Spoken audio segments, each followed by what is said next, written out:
बकरीद और दशहरा को लेकर कोतवाली गंजडुंडवारा में हुई शांति समिति की बैठक। बकरीद पर प्रतिबंधित पशु की कुर्बानी पर सख्ती, दशहरा पर बड़े वाहनों के प्रवेश पर पाबंदी। गंजडुंडवारा आगामी त्योहारों बकरीद और दशहरा को शांतिपूर्वक संपन्न कराने को लेकर गंजडुंडवारा कोतवाली परिसर में मंगलवार की देर शाम शांति समिति की बैठक आयोजित की गई। बैठक की अध्यक्षता क्षेत्राधिकारी आर.के. पांडेय और तहसीलदार जितेंद्र सिंह ने की। इस अवसर पर कोतवाली प्रभारी विनोद कुमार सहित काफी संख्या में कस्बा के विभिन्न समुदायों के लोग उपस्थित रहे। आगामी त्योहारों को लेकर कोतवाली परिसर में आयोजित शांति समिति की बैठक में निर्णय लिया गया कि दशहरा पर्व पर कस्बे में बड़े वाहनों के प्रवेश पर पुनर्तः पाबंदी रहेगी, ताकि भीड़भाड़ से बचा जा सके और यातायात सुचारू बना रहे।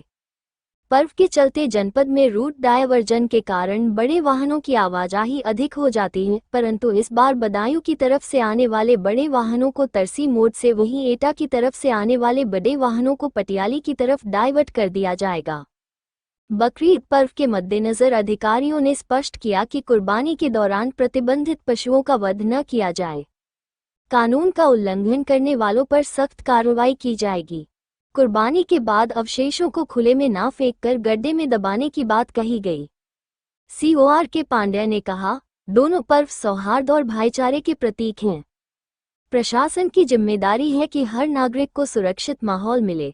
तहसीलदार जितेंद्र सिंह ने नागरिकों से अपील की कि वे प्रशासन का सहयोग करें और किसी भी प्रकार की अफवाहों से बचें। बैठक में मौजूद लोगों ने प्रशासन को आश्वासन दिया कि वे शांतिपूर्ण वातावरण बनाए रखने में पूरा सहयोग देंगे। इस मौके पर नगर पालिका कैशियर गंगा प्रसाद, जावेद प्रधान, शकील, सालिम हुसैन, शमसुल इस्लाम, आले इमरान सभासद, मोहम्मद तारिक मंसूरी पूर्व सभासद, बबलू कुरैशी सहित अन्य लोग मौजूद रहे। AKT न्यूज चैनल व अमीर खुसरो टाइम्स न्यूज चैनल व समाचार पत्र के प्रधान संपादक सरवर हुसैन और जिला संवाददाता कासगंज शकील अंसारी की रिपोर्ट। जिसमें गंगा दशहरा पर आने वाली चुनौतियों जैसे ट्रैफिक को लेके और सावधानीपूर्वक स्नान के सारे गाइडलाइन बताए गए। हमारी जो फोर्स और ट्रैफिक पुलिस लगी हुई है ट्रैफिक व्यवस्था के लिए, उसके बारे में भी उद्घाटित किया गया, बताया गया। बकरीद पर लेके शासन की मंशा के अनुरूप जो प्रतिबंधित पशुओं की कुर्बानी न करने, बंद बाड़ों में ही कुर्बानी करने, उसको कहीं प्रसारित न करने तथा नमाज भी अपने निर्धारित स्थान पर करने तथा सामाजिक सद्भाव बनाए रखने की जो शासन की स्पष्ट गाइडलाइन है, उससे भी सभी को अवगत करा दिया गया है। और कुशलता से हम लोग पुलिस और प्रशासन और जनता के सहयोग से इन त्योहारों को सकुशल संपन्न करा लेंगे। हमारे इंस्पेक्टर साहब ने कहा कि गंगा दशहरा पर कादर घाट, जो गंगा जी का वो है घाट है, वहाँ पर बहुत बड़ी संख्या में श्रद्धालु स्नान करते हैं। बहुत बड़ी, पिछला जैसा रिकॉर्ड है कि पूरा जाम हो गया था, पूरा इतना ज़्यादा भीड़ आई थी। तो एक ही अपील है हमारी आप लोगों से, आप लोग जिन जिन गाँव से आए हैं, जहाँ से आए, एक मैसेज जाए कि ट्रैक्टर में जो भर भर के ओवरलोडेड लोग जाते हैं स्नान करने और खड़े होकर तेज स्पीडी ट्रैक्टर चलते हैं, कभी दुर्घटनाग्रस्त हो जाता है, उछल के फिसल के लोग 2-4 गिर जाते हैं। तो ट्रैक्टर से न जाए स्नान करने, बंद गाड़ियों में जाएं, आराम से जाएं, बड़ी पार्किंग है और विधिवत स्नान करें। जैसा कि अभी डायवर्जन का भी बताया, एक तरसी तिराहा से पटियाली की तरफ राम चितौनी से सीधे कादरगंज वाली रोड पर निकाल देंगे। शहर में भी वन वे हो जाएगा ये वाला कादर रोड अपना पतला वाला।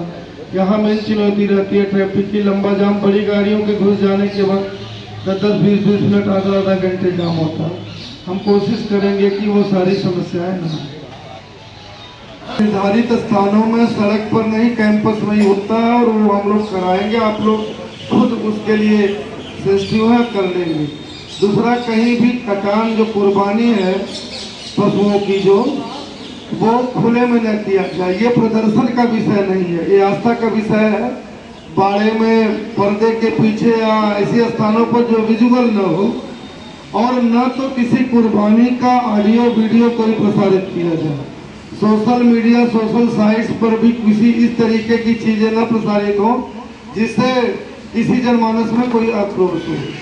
आप देखेंगे कि गड्ढे के द्वारा या मतलब जमीन में गाड़ के उनके अवशेष हैं और चीजें मलबा है उसको बाकायदे दफन कर दिया जाए। एक सेंसिटिविटी के दृष्टि से भी और पर्यावरण और उसकी दृष्टि से भी इन चीजों का भी विशेष ध्यान रखा जाए। नालियों में कहीं पर भी जो हमारी नालियां हैं जिससे पानी की निकासी जल निकासी है। बैठक में उपस्थित हुए सभी सम्मानित नागरिक, सीओ साहब, कोतवाल साहब,